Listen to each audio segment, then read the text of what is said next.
Tampok ang mga bilog na prutas sa tuwing sasapit ang bagong taon sa bansa. Kaya naman ating alamin ang presyo nito sa isa sa mga pangunahing pamilihan sa Quezon City. Si Bernard Ferrer ng PTV sa Balitang Pambansa Live.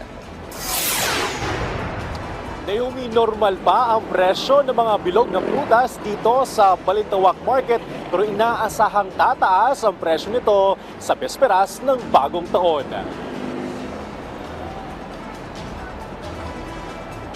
Sa Balintawak Market sa Quezon City, nananatiling normal ang presyo ng mga bilog na prutas, ngunit inaasahang tataas ang halaga nito sa bisperas ng bagong taon habang dumarami ang mamimili.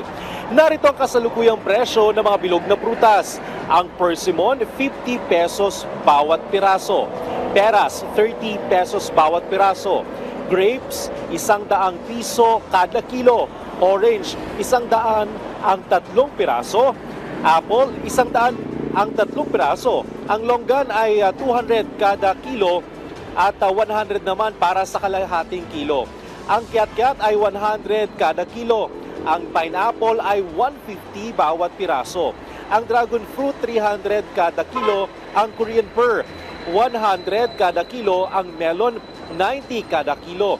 Ang watermelon, 50 kada kilo. Ang kiwi ay 35 bawat piraso.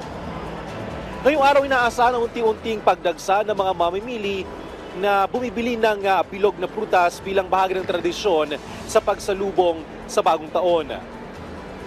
Medyo matumal pa. Nagtaas na ba? Kami hindi pa naman nagtataas ang presyo namin. So, Ganun normal pa? Oo, ganun pa rin. Naniniwalang maraming Pilipino na ang bilog na prutas ay simbolo ng kasaganahan at swerte para sa darating na taon. Pinapayuhan ng mga mamimili na agahan ang pagbili upang makaiwas sa pagtaas ng presyo at siksikan sa pamilihan. Naomi, maayos pa ang daloy ng mga sakyan sa paligid ng Balintawak Market.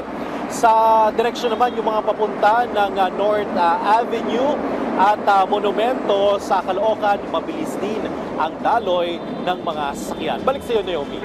Maraming salamat, Bernard Ferrer ng PTV.